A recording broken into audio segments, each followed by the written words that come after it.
Europe. Okay, the round robin phase continues, everybody. We are heading into Infernal Shrines. We have a best of 3 series on our hands between Team Sven and Team HasuObs.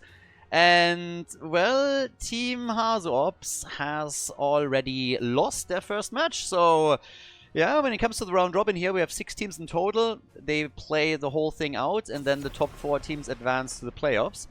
And the teams that end up 5th and 6th place are out of the tournament. So it's kind of important that at least at the beginning of the round robin, you're really getting as many points as you possibly can. And it hasn't started off well for the blue team. So this is already a pretty important series for them going up against Team Sven. Now, there are no draft rules here, so this is just a typical vanilla standard draft as is. And on top of that, you also have to consider that these are not pre-formed team. So as the Captain Clash name already suggests, and this tournament or format was obviously used multiple times over the couple of years already, every now and then to shake things up, it gets again used. There are captains that are selected, and those captains then draft their teams out of a player pool. There's an auction system that is coming along with that, and that's how you end up with these teams. And so the power levels of the teams are at this point basically not really known. You have, of course, a couple of indicators when you just look at the team captains and you're thinking, okay, this guy has been around for a while, is himself fairly strong, so we can expect this team to be decent. At least also have a good shot caller, good understanding of the draft, good understanding of what to do in the game itself. But yeah, there's always a couple of surprises, and yeah, I think the blue team already losing their first series, that might just be one of them. And we'll see how they are now going to fare against the Team Sven. So on our first map, the bands, we have Junkrat band out and Medivh. And then on top, Tehaka and Malfurion quickly picked up here. Alright. So, there's, by the way, one thing that I also have to quickly talk about for the people on YouTube, because I already talked about this on Twitch. So, this is now the second match in a row that the blue team plays, and their first series was pretty clean cut, didn't take too long. And I said in the Underdog Cup a few times how impressed I was actually by the amateur teams to be ready. You know, like they were supposed to play at a certain time, they were there, they were ready to go. The entire teams would jump into the lobby and we would go. Match would end, they would immediately do the next map, host, bam, we're in, we're starting the next one.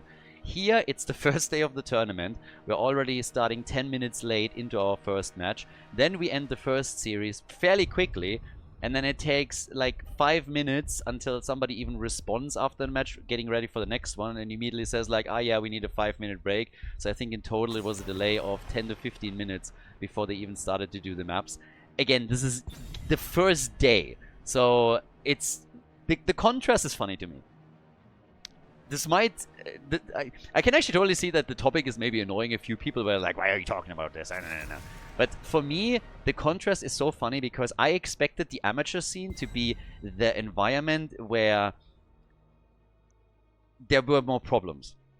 That teams would, you know, be maybe unfamiliar with how to do this, that teams would take a little bit more time. And it was the exact opposite. It is the top level of play where there's always delay.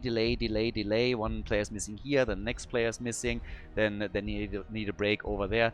It's always this, and then you go into the amateur scene, it's just like snappy. So big shout out to Heroes Lounge with how well they set everything up, and also all of the teams that participated in the Underdog Cup. It was a very refreshing experience to see so much enthusiasm around the tournament, and I really appreciate it. So if any of the players are currently watching this, shout out to you. You guys did a fantastic job, and it was an absolute pleasure to cast that. So yeah, nicely done.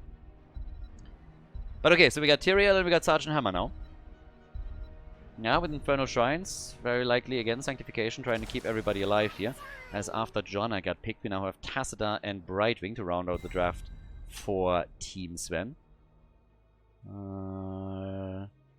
Alright. That leaves us with a bit more damage that is definitely needed over on the left side for Gavlo. They gave the Panzer to the German. That's not good. That's not good. Nicht gut. And there's Gandhi. Alright, guys, we're set. First map in the best of 3 series. We got Infernal Shrines. We got Team Sven against Team HasuObs. So let's go without any further ado.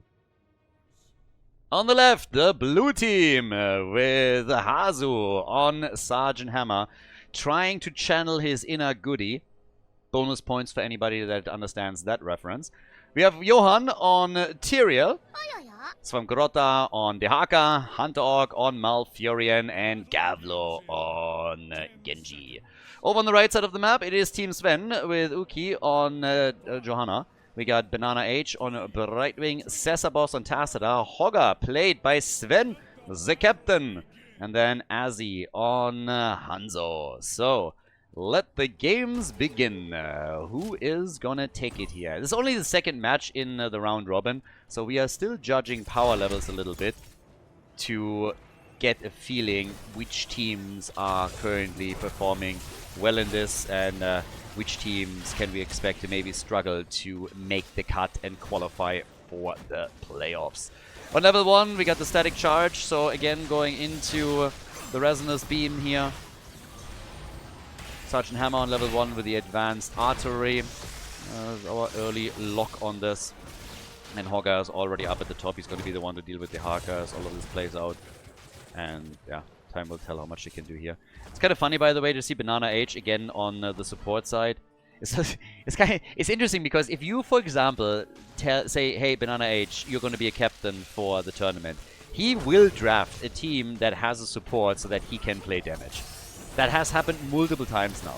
So when he is in charge, he wants to play the damage dealer, but obviously he's a fantastic support player. And whenever he gets drafted by somebody else, I suppose they talk to him in advance, but yeah, they want him to lead the team on the support side, which is absolutely understandable with how much of an impact he has in that role, but it's pretty cool that he can just like seamlessly swap into a damage dealer and do a great job there too. So without Sergeant Hammer having mobility, teams are still slowing this down slightly with Hunter Orc moving around all the way up at the top. Sven currently maybe in trouble. Right wing is going to say hello, and that's not the only one. With Jojo saying hi too, they gotta back out here. They got the mobility to retreat, and that's exactly what they're doing. This could have been a little bit worse, of course, down at the bottom of the map. The next attack already coming through as the teams are going for the camps. That's 2 of the bottom 3 camps now claimed by the blue team. For Brightwing, we get the Dream Shot on level 4. Siege Tactics for Sergeant Hammer, Tyrael with Reciprocate, and for Tassadar we get more fences. Yeah, so the electric fence is in, and they are going for the first camp at the top right. The objective is going to be announced now, and it is the top lane shrine that's going to be played out first. Dong dong dong dong dong dong dong. So yeah, Hogger with a little bit more spin to win. And since we didn't have any early game kills or anything of the sorts, it's going to be the first objective that's going to be the big one. So yeah, we'll see. But for now, again, red team maybe in a slightly better position, has taken their camp a bit earlier, is earlier on lane, can go into the shrine a bit earlier, get a head start here, and can also open this up a little bit. Taking one of the towers out and maybe even the gate is great because you have a bit more vision what's behind, so even just having vision here is nice for them. They have a much better idea. Sergeant Hammer isn't here, and this is one of the things that you have to decide early on if you're playing a Hammer composition. Do you contest the first objective? Yes, no. Do you rush to level 7 and then try to still grab it? Or do you just try and get some structural damage in instead? And so far we have 28 stacks already for Team Sven, so they're looking pretty good. Sergeant Hammer, they are firing away and hoping to maybe take down a wall, but now that we have the level 7 ability grab, it's pretty clear that they're not going to be able to take the Punisher. So they're just attempting to get some damage done. Limited success, open the side wall, take a tower down, but this is now Punisher time at the top, and they could also technically try and push on a different lane, like let's say in the middle, but for right now we have the wall fully destroyed at the top, and here comes the push, and then of course the attempt to try and see if they can also take down the fort, or at least take some of the hit points off. Yeah. The wall is back out. Tassadar immediately back up with another fence. And they get this to like 50% with those lasers still spinning roughly. The fight, on the other hand, continues, and Banana, still fine for now, gets rooted and wrecked. The Fruit Fly eliminated, And the Haka says hello at the bottom of the map. Ready to pick up some experience here. Nah, but Hogger is still not really too deterred. Get some extra damage in. So far it's fine. So, a single hero has been eliminated in the game. That's all that we got so far. We got the objective also locked in by Team Sven. 10,000 damage on Hanzo and on Tassadar. Right, the only one so far that has fallen. But nice roots from Alfarian. I mean, good job by Hunter Orc. Those were some sneaky ones. The one against Brightwing led to the death of the Fruit Fly.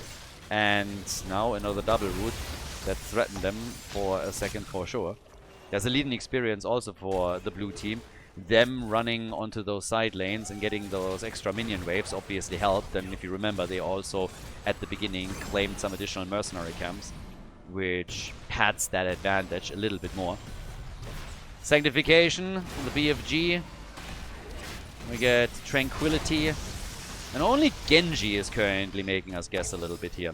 He went into the Cyber Shield on level 7, and now the X-Strike for him. So Genji with the X-Strike, we have heroic abilities for the red team too.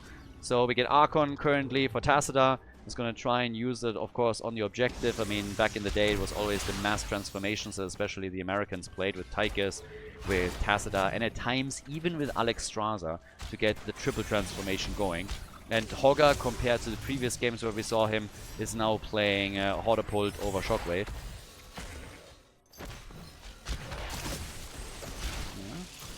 Blue team sniffs it out. They are trying to buy time for the rest of them. And they're actually going to get the camp. Yep, the Haka though eats that shield and is still fine as the BFG comes out and Hanzo takes his brother down. Yep, and that's another kill. The follow-up on Johanna. And even the Sanctification now being used to chase down Brightwing, which also works as Gavlo is able to get that kill. Nice. Team Sven struggling all of a sudden. 4 kills to 0.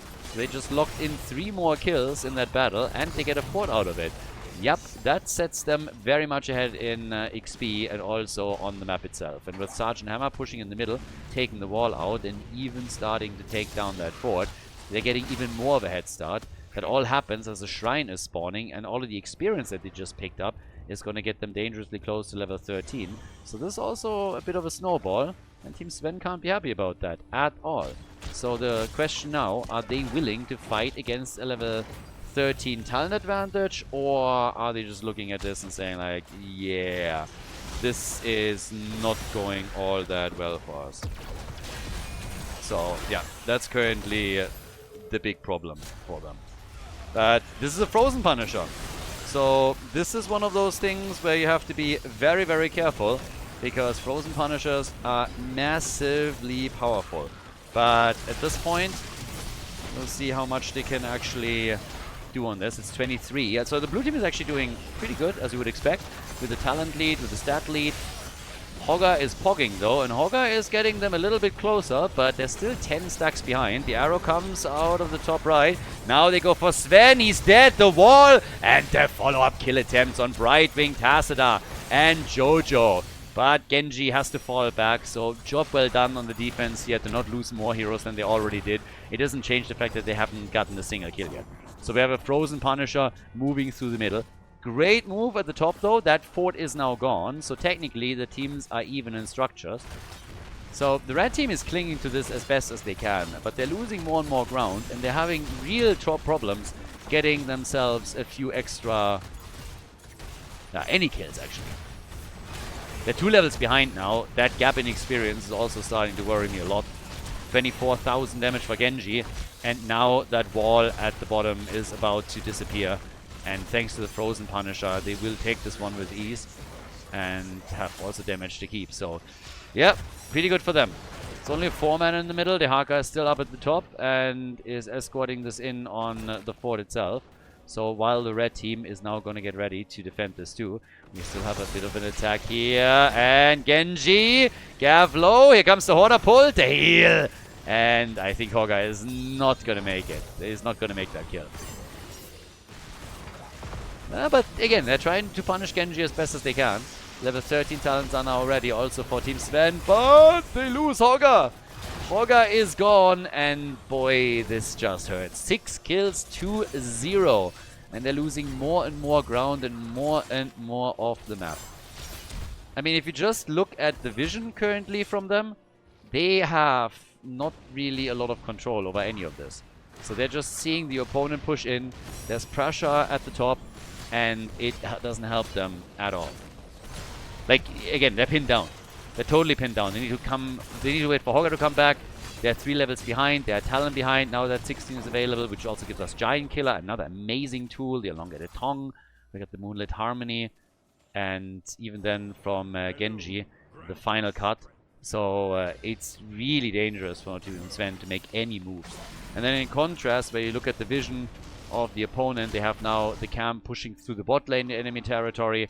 They have the same happening up at the top, so they have a little bit more control over the map. It's not an insane amount, but they are really just like pushing into the opponent's area. They're still hiding around vision here, as we have now Uki coming up. The Haka, I think, got a good look here, and should be fine. But yeah, they get a hit on him, and can they get a kill? Sven is low. There's the BFG, the Sanctification. And he also pops his own ult. I was hoping that they would be able to force a fight, but nope, that didn't work. And down at the bottom, I mean, again, they're pushing in with camps on every single lane now. As long as you have that level 16 talent advantage, you can push. You can be aggressive. That's exactly what they're doing. Try and go for that bottom, for the mid keep. Attack the bottom a bit as well. Sergeant Hammer. Just attack whatever's closest. And Johanna is going to try and use blind as best as she can in order to slow this down.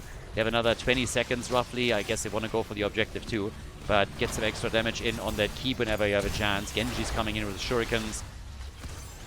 They could also just get the Haka towards the top lane.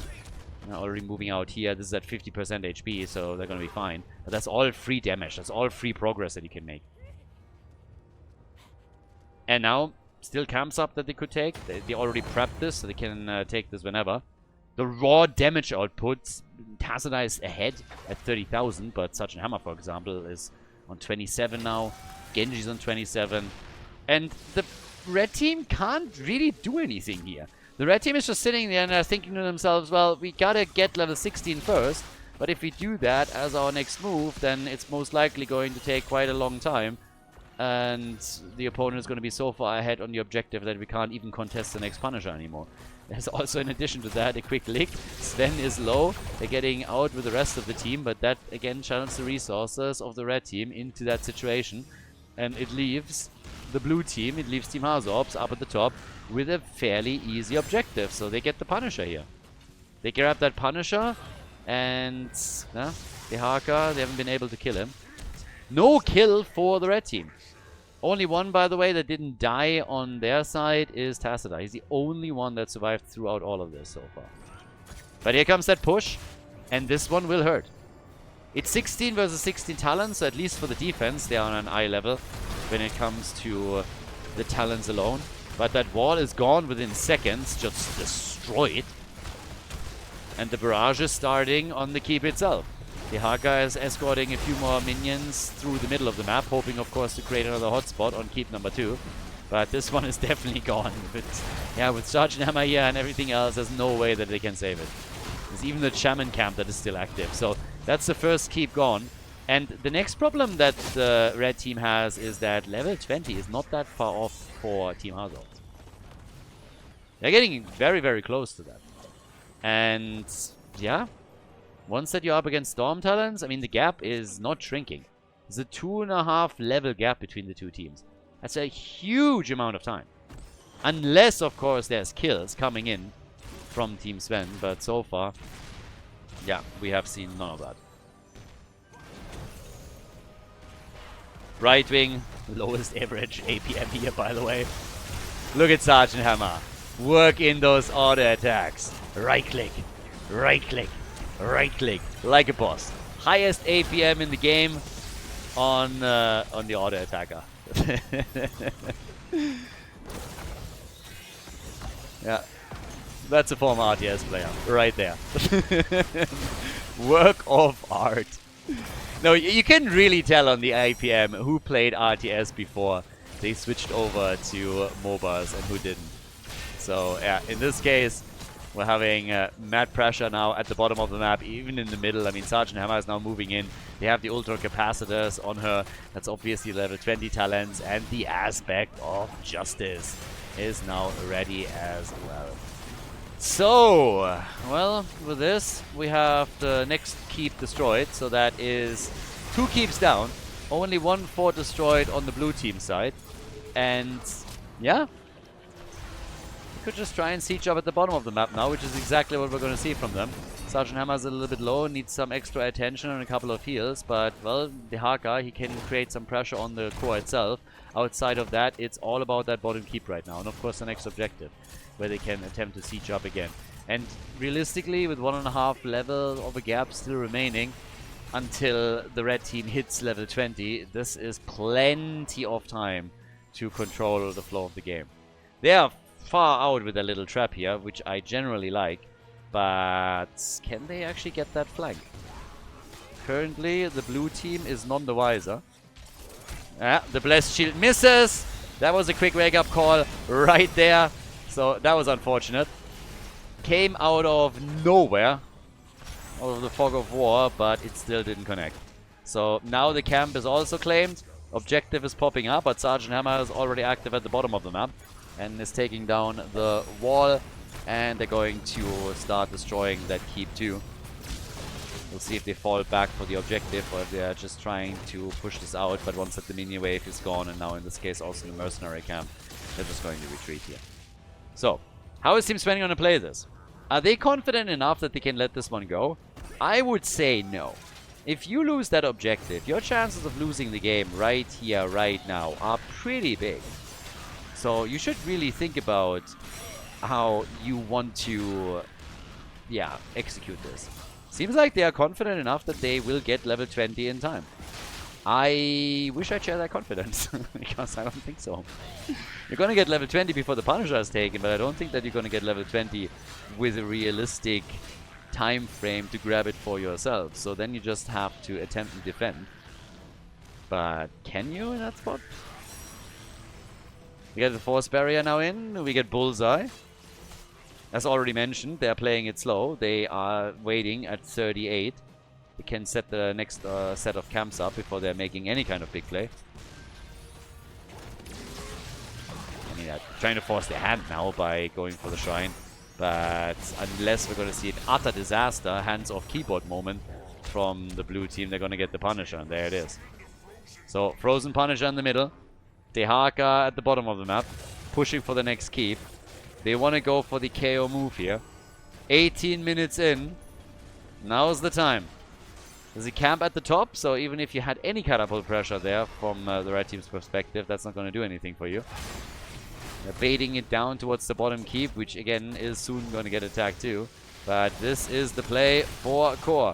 They're already getting damage in on the core here. Sergeant Hammer gets stunned out. That's obviously one of the main targets right now of any attack that is coming through, including Hanzo with his arrow. They're connected, big stuns, and the old man dies. First kill in the entire game. HasuObs is dead, but the core is falling, and it's falling rapidly. I don't think that changes anything. Blue team about to lock in the W on Infernal Shrines, the first map of the best of 3 series, as Team Sven crashes and burns in this best of 3, at least on the first map. So Team HasuObs takes the lead. GG. Well played. We're going to head in game number 2 in a second. Guys, if you enjoy the content, if you like the coverage here, please subscribe to the channel and like the video. It really helps to spread the videos to people that were interested in Heroes of the Storm in the past and might rejoin the game. So spread the love a little bit, help to promote the games here, like and subscribe, and I hope that you enjoy the rest of the series. The round robin continues. We got the Captain's Clash Europe, and Team Sven has lost the first map in the best of 3 series in our round robin and is now going to Towers of Doom. They decided to go for map, so they went with the map choice. They went for Towers of Doom, and we have an insta ban on the Vikings because there are quite a few Germans on the blue team, and the Germans, they hate the fun. So Vikings get banned out, but if you are going for Towers of Doom, I mean, you obviously have a little bit of a game plan. Sergeant Hammer, they don't want to deal with the hammer again, so they ban her out. That also, in case there was any question still, if you can play hero multiple times in this tournament, yes, you can, obviously. So there are no draft restrictions in this one. This is just absolutely vanilla tournament rules. No shenanigans ongoing. No bounties either. But we have Hammerband out, Maiev banned, and Medivh is getting the axe as well. This is the second time that they're banning out Medivh, and I suppose even if we're going into a third game, this pattern will hold. At least we can assume so. But what are we getting as a first pick right now? With this being Towers of Doom, I mean, you can again play the Haka and a couple of other really nice and neat things, but we could also see from one of the teams the Stitches combo. Yeah, well, there's the Haka. So that was about to be expected. Can say Blaze on the side lane. You could go into something a little bit more aggressive. Leo is always a nice choice for Towers of Doom as well, but obviously it's always very difficult to pass up on Blaze because he is providing a lot. Now, with Team Sven being under pressure here, it's not only that they lost the last map, they also did not... Well, they got a kill at the end, but very, very late. And didn't really look great in those team fights. Infernal Shrine is always a bit weird on the side that you can get snowballed slightly. If you don't hit your talents around the same time your opponent does, and oftentimes when you're headed into an objective, you are talent down and you can't really engage. So they experience something in that area. But now we have Chromie and we get Lucio. But yeah, let's see what the blue team goes for. We get Malfurion and we get Teriel. Okay, so once again, getting a little bit aggressive over here. Could see Tracer, could see Greymane. Still plenty of options with what they're currently running. Always assuming that they're also going for Sanctification again. But Tracer is Tracer's honestly a pick that could at this point even be banned out. If they're looking at this and they're seeing Teriel and Malfurion, they're like, well, you have already 2 out of the Holy Trinity. Let's ban the 3rd. So Tracer gets banned.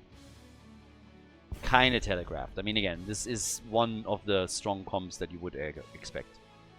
So, and well, the ban for Team HasuObs now. What are they afraid of? Can't even remember 100% what they banned out in game number 1, but maybe they're going to ban Sven out a little bit. Some of his side lanes are just annoying. Get rid of Garrosh. It's also not a bad one, especially on this map, obviously, when you're trying to push in on any of the bell towers and then you're entering or approaching the death zone and Garrosh is being played out there. Yeah, that's a lot.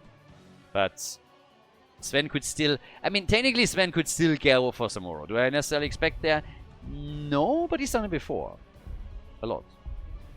So, depends on what else they want to draft, but that is still at least a possibility if they decide to not go for Blaze. But, as I called early, Blaze... very hard to pass up upon, and so they go for him. Blaze is taken, Diablo together with it. So again, strong front line here.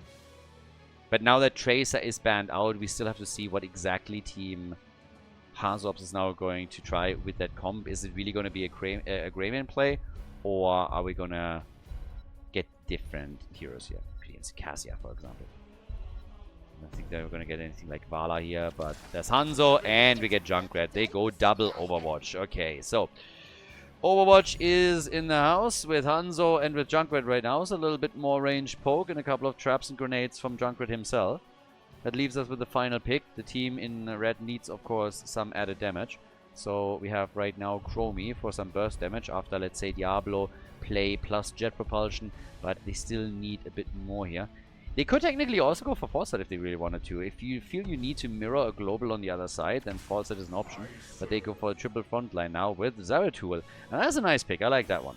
So, well, let's see what we're going to get. This is the second map in the best of 3 series. Technically it's match point. The blue team is in the lead as we are headed into the game between Team HasuObs and Team Sven.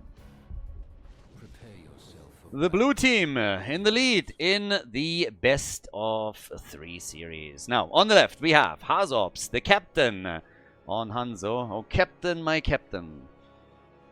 Great movie. We got Swamgrotta on the Haka, Gavlo on Junkrat, Johan on Teriel, and Hunter Orc on Malfurion. Over on the right side, we got the red team. We got Blaze, played by Sven. Uki on Diablo, Banana H on Lucio, Cesabos on Chromie, and then Azzy on Zeratul. Every single time that we have a tournament that is played with a captain's draft, I have to think about Dead Poets Society again. Fantastic movie. And I think it was only 2 years ago or so that I realized that, what is his name? John whatever Leonard, who plays in Dead Poets Society, played then later on in-house and played Wilson in there. I always knew that the guy looked somewhat familiar, but it took me a surprisingly long time to actually connect the dots and realize who it was. But if you have never watched Dead Poets Society, amazing movie, should be mandatory, it should be required. People should have to watch that. And I guess the red team has to watch the heroes a little bit, because losing 1 at the early game here and maybe getting wrecked in that 5-man, fair enough. But then losing another hero just a couple of seconds later on the rotation down to the bottom of the map, yeah, that kind of hurts. You got a bit wrecked in game number 1. You definitely have to prevent it in game number 2. At least if you ever want to have a decent start into the round robin. Now, as a quick reminder, things didn't go all too well for the blue team either in their first match of the tournament. So we are currently really just looking at where the power levels are establishing themselves early on in the round robin phase of the Captain's Clash Europe. Right now, it seems like the blue team is definitely doing a little bit better against their opponents here. And Zeratul and others have to start stepping it up if they want to have a chance to bring this to game number 3 and potentially win this match. So right now there's a few aggressive moves happening from Team Sven. With the lineup that they're running, would also be surprised if they didn't get a kill a bit earlier than in the last game. But there is now a gap in experience. I mean, those 2 kills were early in the game, so it's not giving them too much, but it matters. It's really something that can start to play a couple of tricks on you, especially if there's more kills coming in. And that is exactly what they're working on, and they are solidifying them too. They're getting a kill on Chromie, and they're getting a kill on Diablo. Bye-bye! Yeah, so they're quickly gone. And that's 4. Guys, that's 4 kills to 0. Not quite sure what to say here, but that is actually a lot. That's a lot of kills in the early game, and that definitely hurts. So right now, this is nowhere near the start that the red team was hoping for. They went for a more aggressive lineup and were hoping to turn the tides here and gain a bit of momentum, of course, for themselves. And they're far from accomplishing that. The exact opposite is actually the case. They're getting totally wrecked here, at least early on. The dynamic might change when we have the heroic abilities come in and when the objective is now up. But generally speaking, this is fantastic for the red team and a little bit of a disaster for their opponents. So, can they recover here? I guess we'll see. But they will have to step it up a bit, as I've now said multiple times, which is never a good thing. So, Altar at the bottom is still up. Everything else was already taken. Right now, yeah, they are blocking Diablo again. The lick, the root, and the kill. Beautiful execution once again by the blue team. A little bit of interrupt potential that we're still getting here.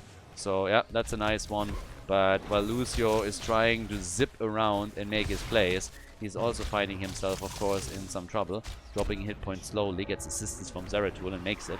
But the shots are still being fired and are hitting the red team's core. So, yeah, that's the next thing that they're able to pull off here. So, not too bad.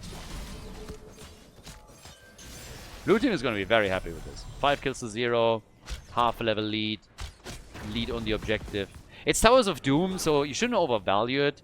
Shouldn't really be too giddy about that early game progress. Late game momentum is everything here, and if you lose that, then this can very quickly be bridged.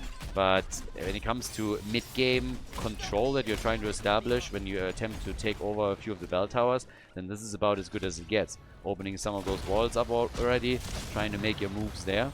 And yeah, we'll see if they can continue that trend. An early level 10, for example, would also help them to potentially take a structure or 2 down. So that's going to be the next thing that they're going to be targeting. Zeratul, he is really a bit of an X factor here. He is the one that could technically try and jump in on Junkrat, Hanzo, get a quick kill, maybe even Malfurion. And if he's able to pull that off, then that is the path back into the game. They're already going for Malfurion. Exactly, that's the kind of play I want to see here. Malfurion gets jumped, and now they go for Teriel, and all of a sudden, they're back to business. So this started to become a real big problem, but here comes the triple kill. They lose Zeratul, but they're at least getting 3 kills out of it. So that's a 3-2-1 trade, and that is bringing Team Sven back. So nice for them. Alfurion was the first one to fall. They dove deep for him, and now they took out Tyrael, and then shortly after, of course, it was the finishing blow on Dehaka that really put them in a good position here. That brings us to 6 kills to 3, but you can tell that on the experience alone, they have more than caught up now, so yeah, good for them. Even exchange in the altars. Tyrael now with Judgment. Judgment into a Hanzo arrow, by the way. Really aggressive setup that they're running. But could be also a pretty wild one. Riptire and Riptire. So if you sync that up, that's a lot of damage on the same target. And a pretty nice CC chain too. Judgment, Hanzo arrow, Riptire. And then, of course, you also have the normal damage and the CC tools that you have that you can also use there. So, we'll see. But as is, what exactly can Team Sven now do? They have Bunker, they have Chromie also now with the timeout, which is obviously super important. I mean, specifically since you would expect that some of the heroes here are going to target her specifically. If Hanzo, for example, sees an opportunity to get an arrow out, then that's great. She needs to be a bit careful when she's targeted by Judgment, because if she times out the Judgment, she makes herself a target for Hanzo's follow-up and needs to wait either for the arrow or release it in a fashion that the arrow is not going to be a problem for her. We've seen that before, that once you have timeout used and your opponent is just anticipating you properly, you can very quickly find yourself again on the dying end just because, yeah, the timing was not perfect. So, has to watch out for that. But as expected, the level 10 abilities have changed the dynamic a little bit. Now, on the damage numbers, we have 11,000 for Chromie, 22,000 for Hanzo. Yeah, and that fucking is fake damage right there. Okay. Here comes the ult from Chromie. Nice. They go for Tyrael. It's a barbecue, and he's toast. Yep. Tyrael is gone. He's dead. And that is another kill picked up by Team Sven. So, some momentum for the red team that they're going to be very happy to use to grab themselves another altar, which is what they're playing for next here at the bottom of the map. Yeah, 4 shots fired. And just like that, we're totally even in the game. Well, I say that, and then Hanzo gets a kill against Zeratul at the top with the help of Dehaka. So the two of them take down Zeratul. Gives them a slight lead in experience again. But again, essentially what I wanted to say is on the core, they are the same. But it's getting more aggressive right now. Teams are looking for ganks, teams are looking for opportunities here. And Stormgorda, for example, he might make it out, but I think his chances are pretty slim. And yep, there's the kill. Tyrael came in with Judgment. Riptire is out too, but they're not able to save anything here. So with Dehaka gone, that fight for now is over. Trap maybe. Then goes down at the bottom of the map. Still another camp that is also coming in. Well, sorry, not camp, like minion wave. A little bit of extra damage. The 13 towns are now available for both of them. And again, Sven's team is a bit more aggressive right now, and they should be. They needed to get more confidence after game number 1. It was not a good look for them. They were just... I mean, again, it didn't work out for them. They played way too passive then after they fell behind. There's very little, obviously, they can do in order to bring this back, but soak the lanes. But right now, the mad action! Zeratul dead again! Can they get the kill on Tyrael? And the answer is no! They committed a lot here, but they couldn't get the kill, and now they have multiple heroes, insanely low. In comes the ult from Dehaka, and he hits Uki hard. That's the end of Diablo. They're already at the boss, and they decide to stick with it. I was just about to say, at that point, you might just as well, right? So, they get Diablo, he's back, lost all of his soul stacks. Zeratul is still down for a little bit longer. They take the risk to go for the boss too. They have the 4 shots already fired from the altar channel, and they're gonna get the boss as well. Judgment against Lucio, and Banana H gets out. It doesn't change the fact that they're now down to 20 points on the core, so that's an 8-point gap between the two teams and a leading experience for the blue team. They of course want to win this without dropping a single map. And right now, things are looking pretty alright.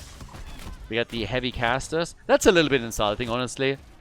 I might have gained a kilo, but I'm not heavy, and neither is Tim. You stop fat shaming us. This is just not okay. Heavy casters. That's like, I can't believe that that is a thing right now. Not here. Not here. It's all muscle. So, 16 is about to get dropped, and yeah, if they can maybe with level 16 siege up on some of those structures and potentially get that bell tower a bit destroyed at the bottom of the map. That would be nice. But the gap is small. Nah, way too small. Elongated Tongue is in, bound by law, and the spread volley. Yeah, they want to have the pumpkin camp. Yeah, that's not too bad either. Nice little goal. That's something that they could fight for with that level 16. But the red team is at least hovering around the area and saying like, guys, you really want to do this? We're willing to fight for it. Are you? And it turns out they're not. So the blue team falls back, both on 16 now. We get up the frequency, the quantum overdrive, and we got the juggernaut plating again as the triple altar phase is up, and the blue team is already getting in position for it. Yeah, here comes the aggression against Diablo with the arrow. Yeah, a bit low. Malfurion is on the channel.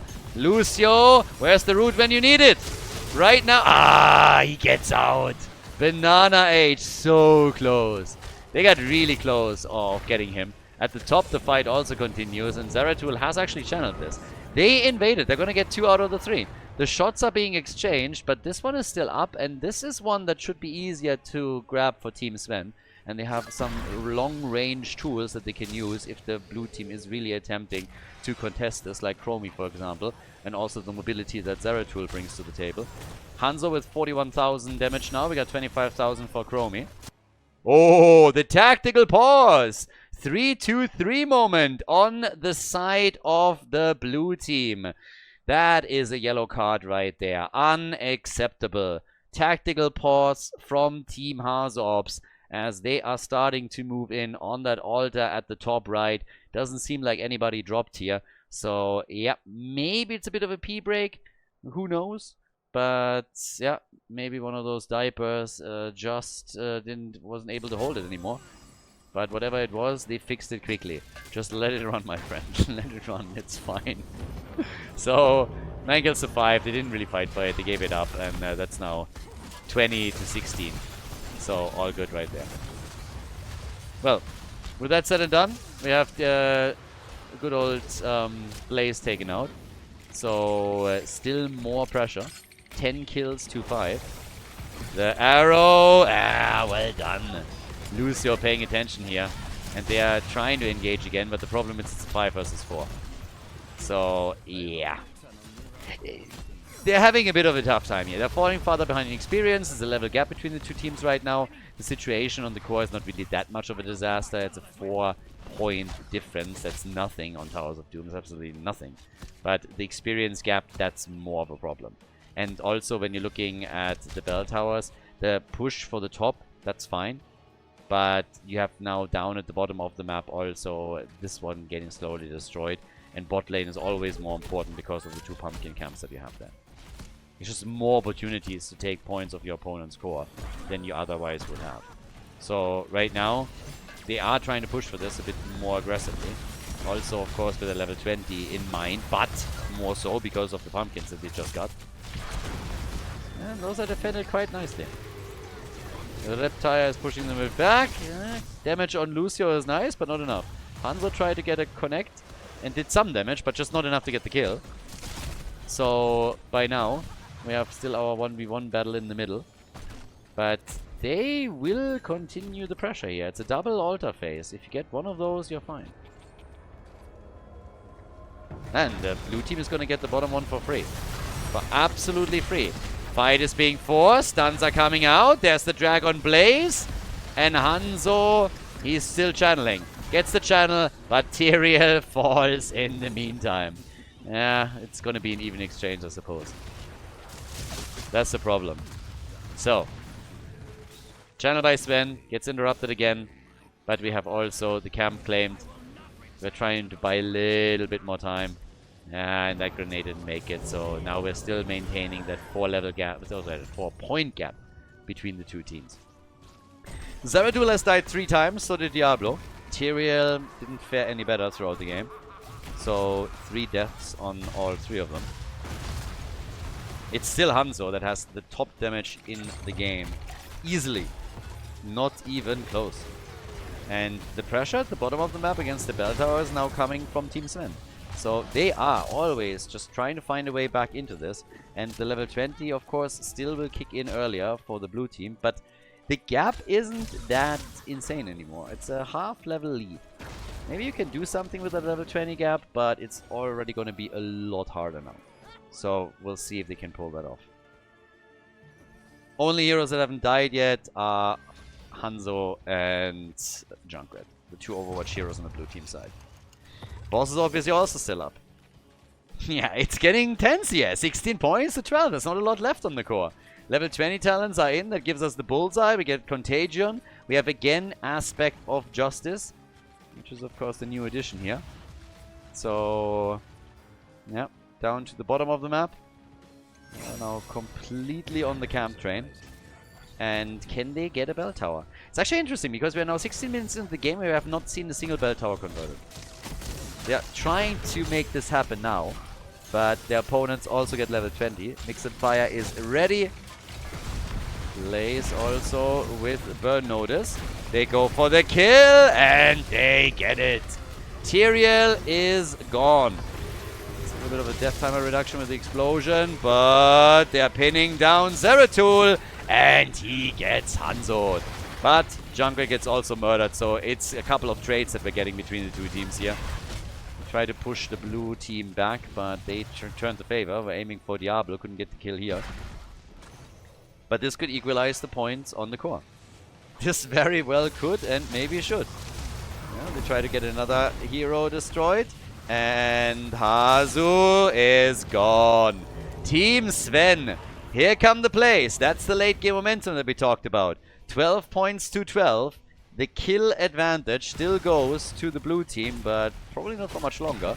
And, well, Team Sven has taken that bottom bell tower, so now they are the ones to take the first bell tower in the game and convert it over. And it's at the bot lane too, where you have all of those mercenary camps, all of those pumpkins that can take the core directly. Yeah, we might go to game number 3 after all. For a long, long time, it looked really good for the blue team. We might have moved past that point. There's the boss attacked up at the top. Dehaka, he's saying hello. He's like, I see you guys. But I don't think they're going to be too impressed about it. Like, yeah, and what are you going to do? Nothing. Exactly, that's what we thought. So that's 4 shots fired, and that means that Team Hasu, for the first time in this game, is going to lose the lead on core points, and it's going to drop down at the same time into single digits. Now, going for the boss comes at a bit of a cost. While the shots are being fired, the bell tower is about to be taken back. So that's the one disadvantage. But they still had the control at the top and claimed this one. So, very similar situation for them to be in. Bell tower advantage. Yes, you would prefer to control the bot lane, but still, there's also mercenary camps at the top that you can take. It could end here. Pumpkins make it through, a single altar gets channeled, means Team Sven wins. Both of the altars get channeled by Team Sven, they also win. So, yeah, there's a lot. And then, this happens. Blaze gets caught, gets immediately killed. Here comes Judgment and the Riptire kill on Lucio. Problem is, this is still making it through. So they need to control both of the altars now because they didn't send anybody back. But once that they have claimed both, and at this point I assume that they will be able to, it's going to be 6 points on the opponent's score. They could go for a fort maybe even, for a bell tower, but they are not. So, yeah, they put him down to 6 points. I think I would have at least tried to get the bottom right bell tower back. That should have been doable. Now, they didn't think that it was worth risking, I don't know, more interrupts happening. I think they had the time frame there. 6 points have to be taken off. 6 to 5. So, it's an awesome series. I mean, again, we have 22 kills now, and we have, more importantly, just a lot of action throughout all of this. bot lane, if they can get those pumpkins in, yeah, that would make a big difference. But it's a 5 versus 5 now. Zeratul is waiting in the wings. And I'm not so sure that those pumpkins are actually making it through. But somebody will have to go to the top in order, to the front in order to stop them, which they now do. Riptire gets destroyed though. Yeah. And none of the pumpkins made it. So, with the next objective, we have a single ult at the bottom of the map. Way advantageous situation for the blue team because they're holding the 2 bottom bell towers. But you can still access it from the middle, moving through the top, which is exactly what they're going to do. If they want to fight for it. Question is just, are they going to fight for it? Because this could be a good argument for an altar that you just let go, where you say like, okay, this is going to hurt us. We're going to be on a single point. But if we go into that fight right now and lose it, because we can't move back and our opponent has still a fountain on the left, then we might lose the game too. So you have to really make a risk-reward assessment here. Tyrael still fine for now. Eats some damage from Chromie, but it's still totally okay. And the shots get fired. They did not try and contest it. They realized it's too dangerous of a situation. Now imagine they had those 2 points taken out earlier because they took that bell tower back quicker. Obviously that would have meant that Team Sven is actually fighting for it. But it would have forced the opponent's hand. And I'm saying this totally with hindsight 2020. But I said it in the moment already that at least thinking about claiming the bottom right bell tower, since it was already down to 50% HP, is something that they should have probably done. So, currently we have the boss back up in 1.5 minutes. Probably not gonna play a big role. Pumpkins is a different story. And the next altar phase is a double altar phase. That also makes it dangerous for Team Sven. Unless, of course, they're able to take another bell tower. Actually, no. That makes no difference whatsoever. That arrow... Fly like an eagle. Yeah, that arrow goes far and wide. But right now, Chromie again with the ult. Svamgrotta, careful! And he's dead. Dehaka. Yeah, losing control there a little bit. He's confused where to go too. I don't really blame him with everything that was going on there. And Chromie popping, of course, her stuck in a loop on him. But now the camp at the bottom is taken. They have not retaken that bottom right bell tower yet. There comes Judgment. Diablo's a bit low. They're trying to retreat. So far they're doing well. Altars are activating. Another kill. And they get the... Well, they get Tyrael. Oh, sorry. No, not quite. He was fine. He was fine. Level 20 still kicking in here for him. But yeah, it was a little bit scary for just a second. I thought like he was completely gone. I was like, uh-oh. That would be game. Here comes the boss now too. So now all of a sudden we have Zeratul channeling on the left. That's 3 shots fired, and now they have to fight for this one. They have no chance anymore. They need to delay 2 points on each core. Tyrael is dead. Tyrael is gone. Gets the explosion in. Dehaka can say hello, but it's 5 seconds until he's back. Banana Age with the channel. No interrupt, and we are going to game number 3. They get the shots fired, and Team Sven wins it on Towers of Doom. Coming up next, we have game number 3 for you guys. Before we go, a big shout out to everybody that is supporting the channel on patreon.com/Khaldor. Really appreciate the support, guys. Thank you very, very much. If you want to support the channel, if you want to support our efforts to keep the Heroes of the Storm esports scene live with all of the events and tournaments that we're hosting, then please consider to check out patreon.com/Khaldor and support the channel there. It's the best way to support all of the things that we're currently doing for the scene and plan to do in the future. With that being said, enjoy the next game of the series. Game number 3. So we're going to Cursed Hollow for our final map in this series. Now, it should be an interesting one because I think that for the blue team, they are not really happy having to go to the 3rd map now. They already lost one of their series in the round robin. And, well, this would be their 2nd one if they are now being defeated by Team Sven. So, for Team Sven, this is, of course, a big opportunity right now. They created it by winning on Towers of Doom, and now they're going to try again. But, yeah, let's see what they can actually pull off here. Sergeant Hammer gets banned out after being played previously. Yeah. I have to actually... I can't be the only one. There have to be a couple of other people out there that have the same issue. But I sometimes now look at the game and I'm just like, in my head, I have to actually remind myself consciously that you can play heroes again, so that they're not banned when they have been played, because we're normally using that system. So, of course, for players, it's also nice to, you know, have this particular format where it's just like total vanilla play. But, yeah, it's still kind of interesting to me how quickly you get used to some things. Now, Chromio also banned as a reaction to the previous map. And now we get the ban on ETC. So, first pick goes to the blue team. And what are they valuing the most here on Cursed Hollow? No Vikings ban, by the way. Does that mean we have a chance to get the Vikings? I'm not quite sure if I would go that far. I could totally see a Samuro pick, depending on how the draft shapes up. Alright, so they go for Lucio. What happened to Overwatch, by the way? Is that game... Do people still play that? I know that at some point the whole viewer numbers and the entire hype around Overwatch pretty much like crashed significantly. I might be exaggerating there. I was never really that into the game. I casted a couple of games at the beginning. It was kind of fun, but there was a lot of stuff missing. And yeah, later on it just became something that I wasn't interested in at all. And I'm not really a fan of this idea of having teams that are tied to cities. Esports is very unique and has a lot of advantages. And I think one of those advantages is that we are not bound by locations as actual sports is. I can understand the thought process behind it. I just don't agree with it. But so yeah, I didn't really ever watch this, but not really playing a big one, right? Like Overwatch. I don't want to say the game is dead. It's more alive than Heroes, but I would assume, since nothing really has crossed my table, that either I am completely in my bubble that is Overwatch free, or the game is not playing a big role anymore for Blizzard either, and is more on the back burner. But yeah. So we get Dehaka and we get Muradin.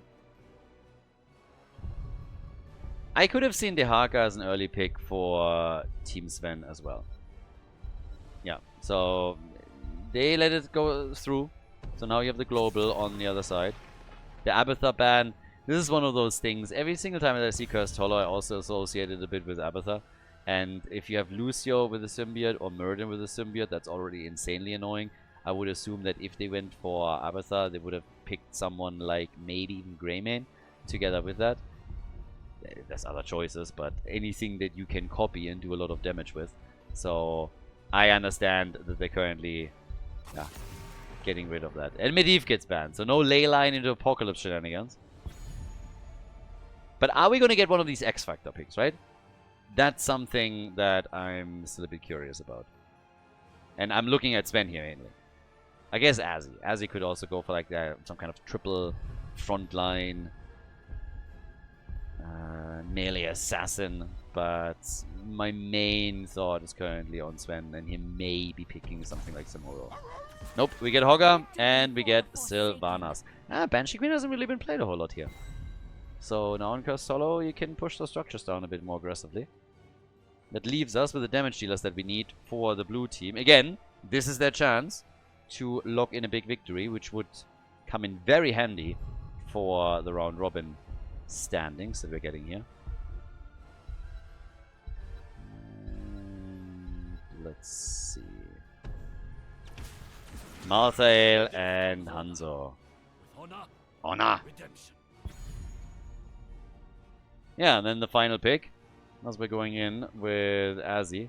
So, could go for that triple frontline still.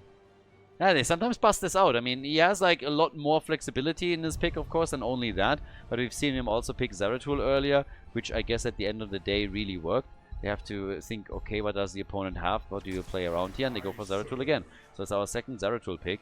I mean, technically you could now go into a VP into Apocalypse, mega old school, but the chances of that happening are probably quite low. So I would expect the Might of the Narazine build once more.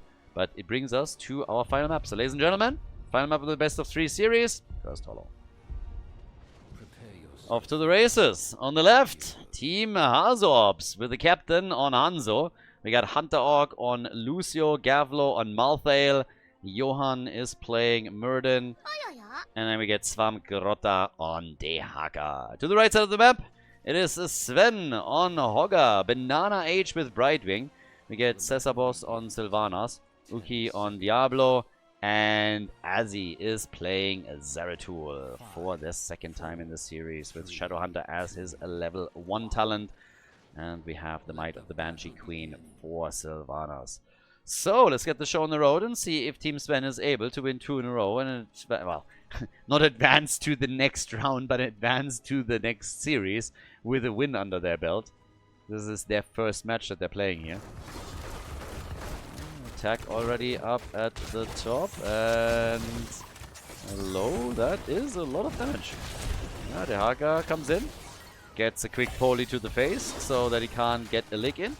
But that's not bad. That's actually a lot of damage on the first structure. So this little Sylvanas play works out. Diablo rotating to the top lane, on the other hand, seems to be a little bit more complicated than anticipated.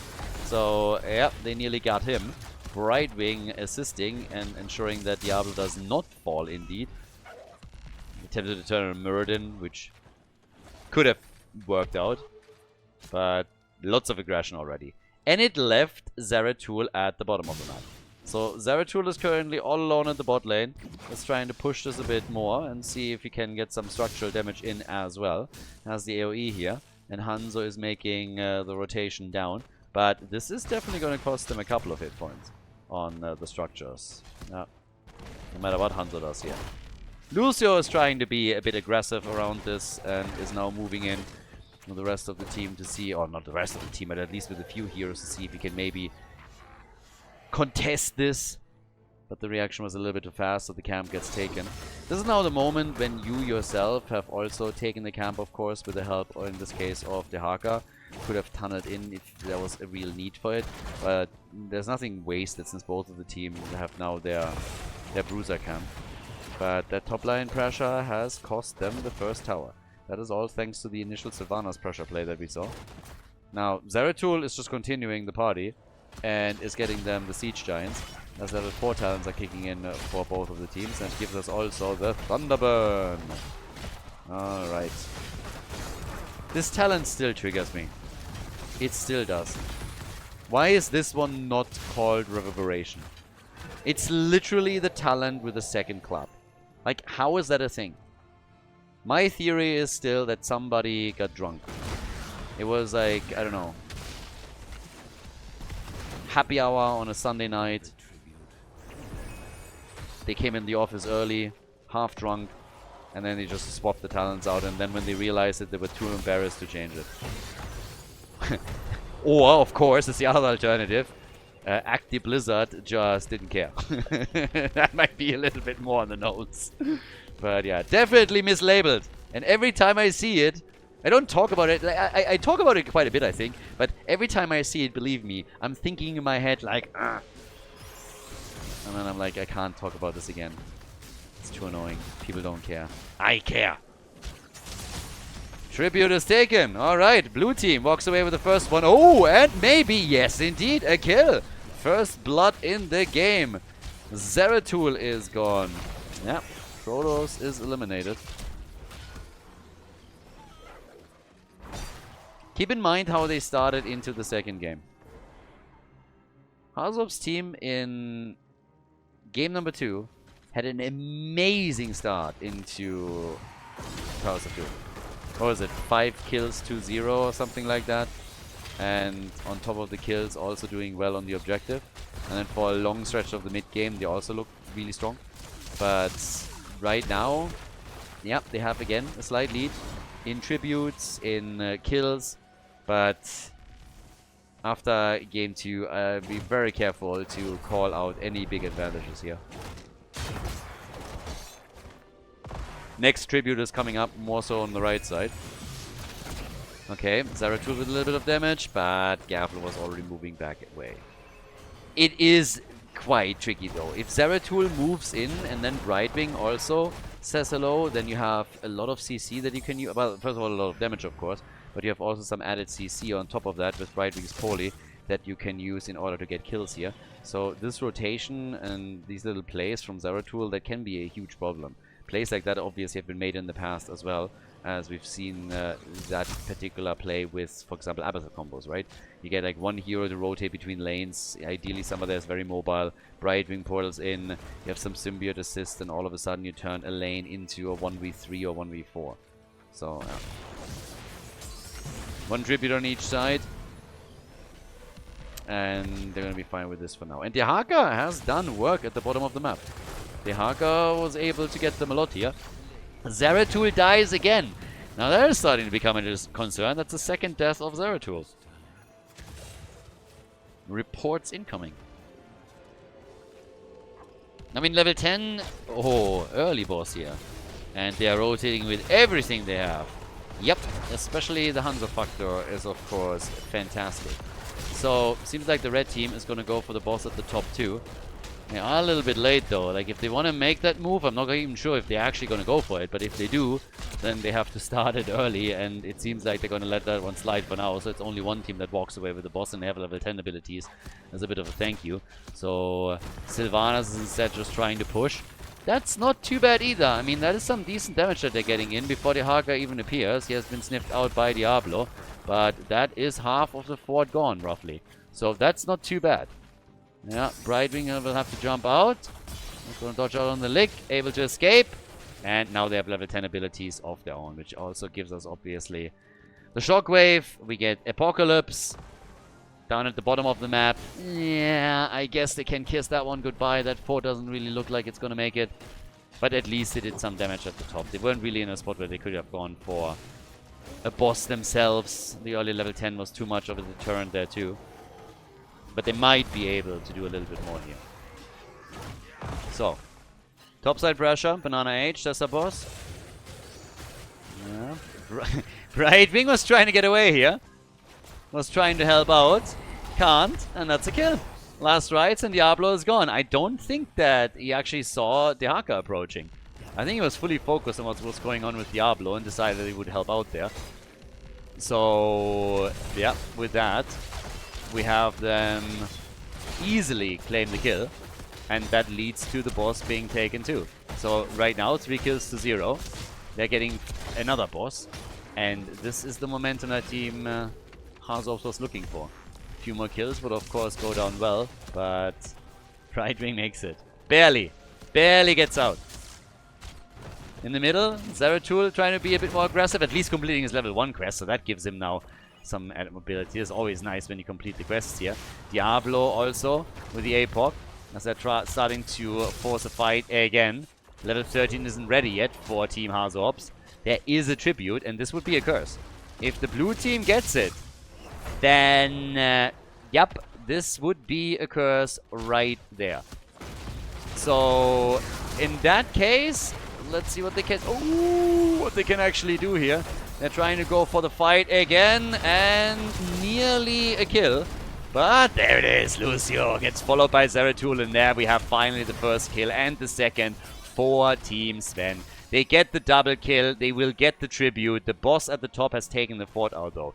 They have survived for now, and with survivor of course mean they're not getting cursed by the opponent, at least it shouldn't happen. And they got some kills as well, but it came at a price. That's 2 forts gone on the red team side now. And somebody needs to deal with this as well. Hanzo getting murdered by Zeratul kind of redeems himself. Zeratul is redeeming himself here with more and more kills that he's now getting, and that puts them even in kills at least. So for Zeratul, who earlier died multiple times, this is good news. He also put a staggered death in against the opponent. It's not that late in the game that makes that big of a difference, but yeah. Taking some forts out would be a bit of a priority though. 1 stack for Malthael thanks to the Diablo kill earlier. So a bit of a cooldown reduction. Here comes the next tribute, and well, if I'm the red team, I'm not really too happy about the position here, because that one's obviously much easier defended by Team HasuObs. So once again, here comes the aggression through the top. Team has to move in already. The lick dodged by Zeratul. Nicely done. He might still fall. Is dodging out on them and is able to escape. Good for him. Dehaka was also in a bit of trouble. Gavlo gets interrupted. But yeah, it's a wild ride up at the top.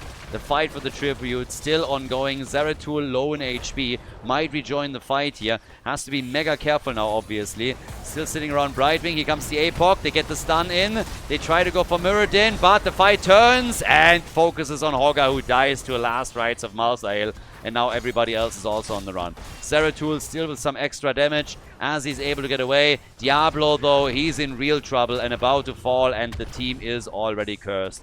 Diablo goes down. He has the soul stack, so he'll be back. But this is still pretty wild, because now we have a lead for the blue team. Level 16 coming up. They're able to steal a camp. The red team is cursed. And, yeah, big leading experience. So that is a lot of momentum picked up by the blue team, and this will be difficult for their opponents to play around. Team Sven is now finding themselves in a very awkward situation where they have to try not only defend against this and save their major structures, but also not get killed by an opponent that has a big talent advantage over them. I mean, level 16 is no joke. Mortality is ready, we got the imposing presence, we got the elongated tongue now, so there's a lot more of a threat level from the blue team at this point. They are defending their keeps though. That's actually fairly important. I think one of the main things that the blue team will get out of that curse is the boss at the bot lane. They got the fort in the middle, which is nice, but they realize that pushing for a keep might be stretching things a bit. So instead they take that freebie boss at the bot lane at the 11-minute mark. That's obviously gonna do a bit of damage too. And they're gonna get level 16. One more minion wave here in the middle. Zeratul is already in position, so this should be one where they can start making some moves. And down at the bottom of the map. Let's see what we're gonna get. What we're gonna get with this one, because technically they could try and of course apply more pressure with it. I should also point out that there's always a huge comeback potential with a boss once that the... Oh, arrow from Hanzo, and the Zeratul kill. And they get also Hogger. Hanzo's arrow is teeing them up. 2 heroes are gone. Malthael, there's at least a counter kill. But even with that, this is obviously bad news for the red team. They're struggling to keep their team alive. And now that the boss at the bottom is being defended, but the blue team still has a numbers advantage, they have an easy shot at the second boss, and this will be in total the 4th boss that they're taking.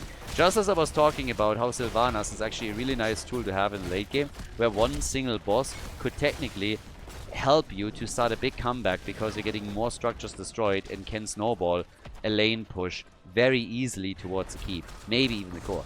But now this is moving farther and farther away as a possibility. We have 2 stacks also for Malthael, so that's a 10-second cooldown reduction right now. We got 23,000 damage by Sylvanas, 26,000 by Hanzo. Close. Yeah, but as the defense is already focusing on the top lane boss, the next tribute is spawning. And, well, there's obviously a chance for Team Sven to get the tribute, get the curse, and use that to get back here. They fought hard to get into game number 3. The second map was harsh at times. They were falling behind early on and then turned the game around. So it was a nice comeback. And it's what they had to do in order to get here to game 3 and have an opportunity to lock a victory in on the series. But so far, not looking great. They're letting this slide. I think if they sacrifice this one, they will very likely also sacrifice the next one. And just hope for level 20 towns on both sides. Yeah, Hogger's pushing the top in further. Diablo. Beautiful stun combo against the Haka. Uki single-handedly taking the Haka down. And then... Oh, that arrow. Yeah, he's saving the good arrows for the next game. That's actually not fair. The arrow towards the middle was fantastic and led to 2 kills. So, yeah. But he missed this one. What was I about to say? Yeah, Diablo absolutely destroyed the Haka. And then, while the Haka was essentially dead, Sylvanas came in and just went for the last hit. Channeled her inner Dota 2 player. And got the last hit value. And now they have momentum. So now they're going for the aggression at the bottom of the map, as they should. I pointed out Sylvanas earlier, when you get momentum here, and that's exactly what they're currently leveraging. They're trying to not only take the minion waves, they're also taking the wall out. They can't go for the entire fort. They also want to pick up the tribute if they still can. But the Haka is obviously back in 5 seconds, so I'm thinking this one is likely gonna let go. That's lots of damage at the bottom of the map. With a lack of vision, they are moving away though. So, yeah, not willing to engage here. It's half a level, a little bit more than that to 20, so no way they're engaging here and giving Team HasuObs another chance. Muradin is the only one that hasn't died on the blue team yet. That's channel number 2, so for the next one they have to fight. It's going to be another curse tribute. And they will have level 20 by then. I mean, for sure. They get waves at the top they can take. There's a little bit of passive XP gains that they still have. And they are closing in on this. If they can actually turn it with level 20, that would be wild.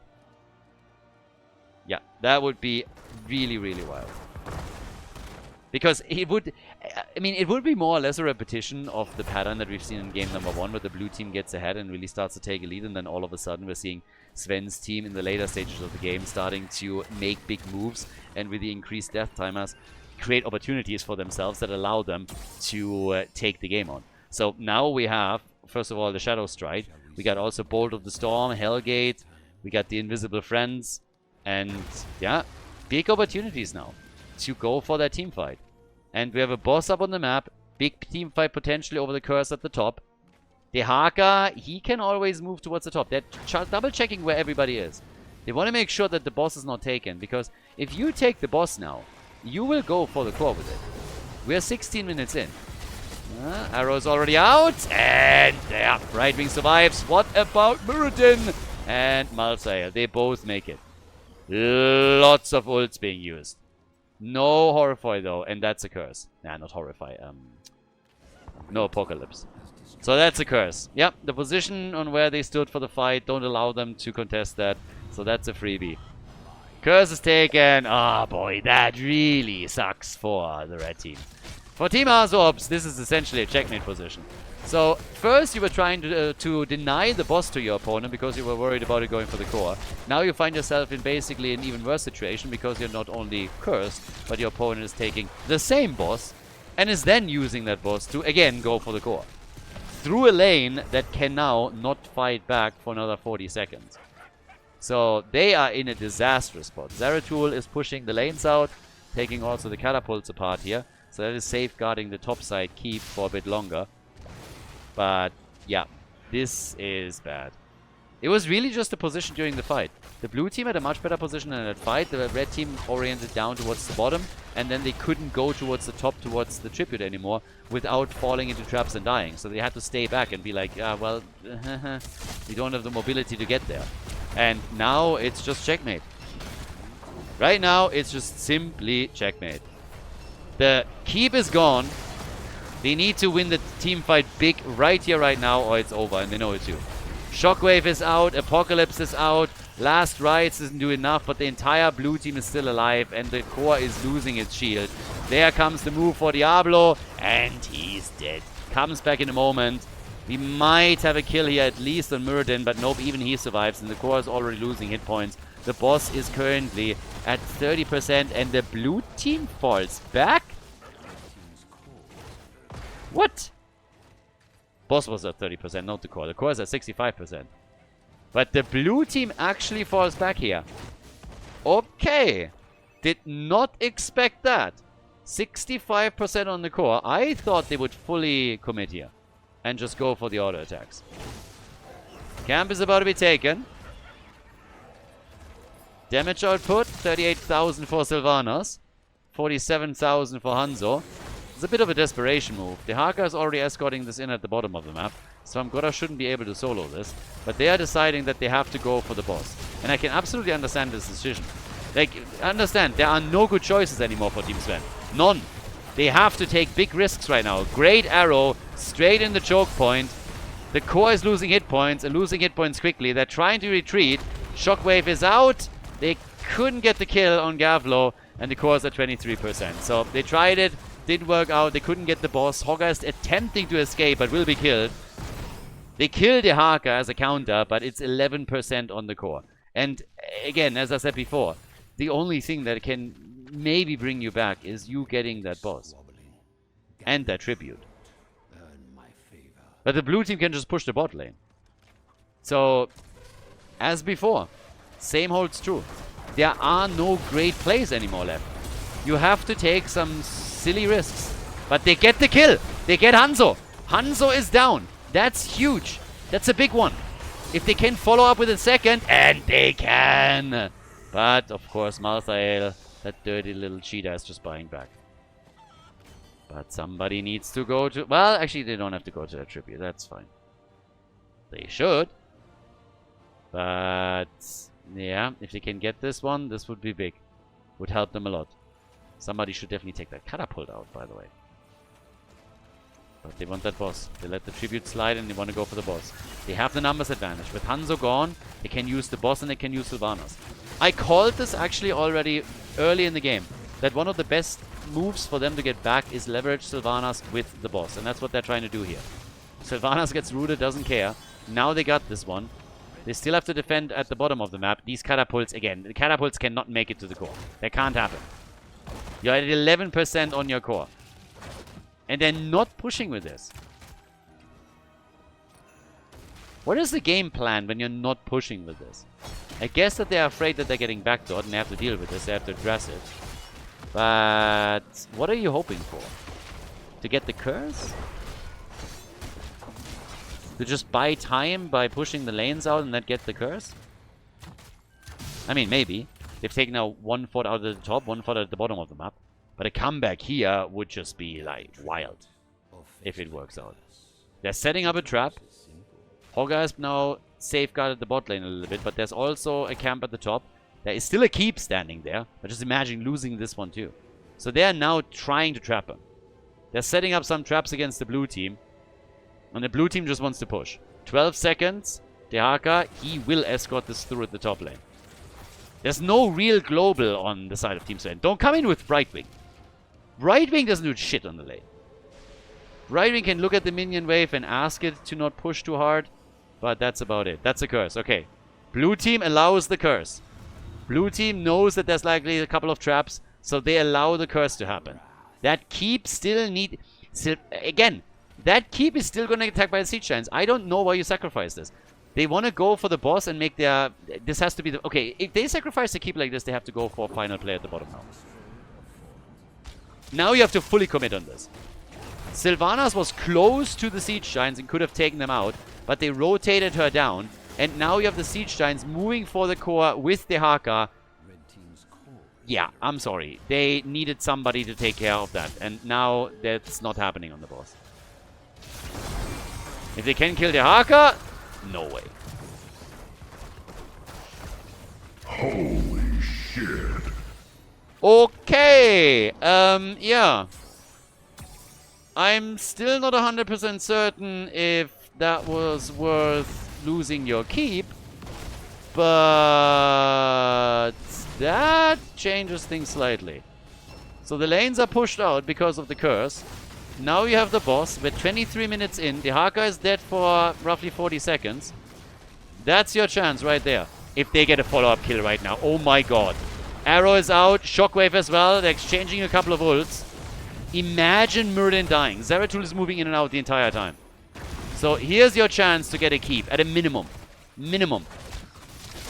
They're fighting tooth and nail for this.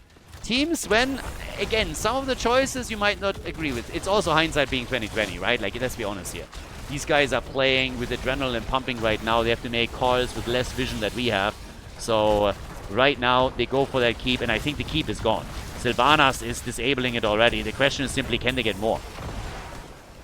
Push comes in. Stun from the boss. Malthael in trouble for just a second. Diablo with the play for the Haka. The Haka, and he's alive. They are dropping it a little bit low. Last rites, and bye-bye, Hogga. He's gone. And we say bye-bye. Bye-bye. 10 kills to 9. And they start to fall back. They got one keep. This all would look so different if their core wasn't at 11%. If their core wasn't at 11 freaking %, this would be a completely different story. Topside boss, 1 minute. Hogger will be back by then. But that is another one. The red team cannot allow this boss to be taken by Team HasuObs or it's over. It's a wild one.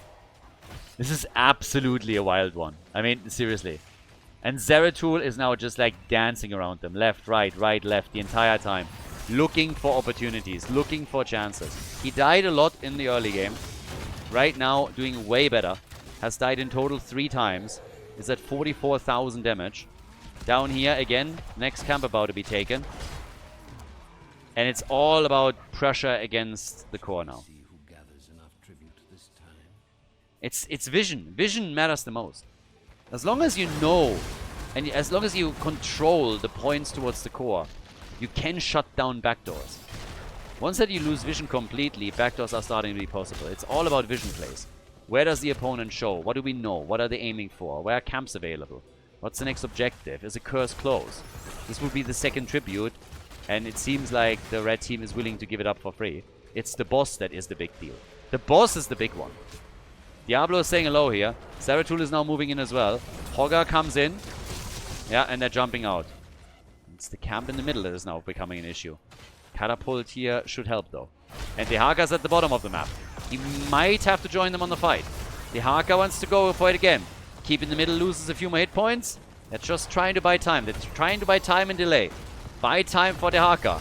It's all about trying to get control of the single hero here. Stun, Apoc, and that's the end of Malthael. He buys back immediately. But the Haka is now coming in and he wants to go for the core. They need to send somebody back. They're sending Zeratul back. And they need to. Malthael is of course back to business, but the Haka could now technically move in to get another wall stun. Here's again the play for Muradin. Super low. Rewind. The Haka says hello and Hogger is gone. They needed to send Zeratul back, but now Hogger and Diablo are both gone. That's the pressure play of the global. Without a global being able to do that, the red team would potentially still have had a chance here. But now the Haka simply moved into the fight as Zeratul moved back. They get 2 kills. Diablo is back, but they're still down 1 player.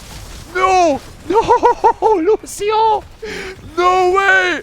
Lucio is dead, but Brightwing gets killed. Brightwing gets... So does Hanzo! Diablo's about to go down. Zeratul is dead as well, and I think that's finally it. They did everything they could. They did everything they could. The red team loses it after forcing game number 3. Team HasuObs claims victory in the best of 3 series. A really hard fought W. That was brutal. Absolutely brutal. Nicely done by the blue team, but kudos to Team Sven for fighting every single step of the way. They fought for every inch here. Well done, but it's a victory for the blue team. GG, and well played. What an epic series.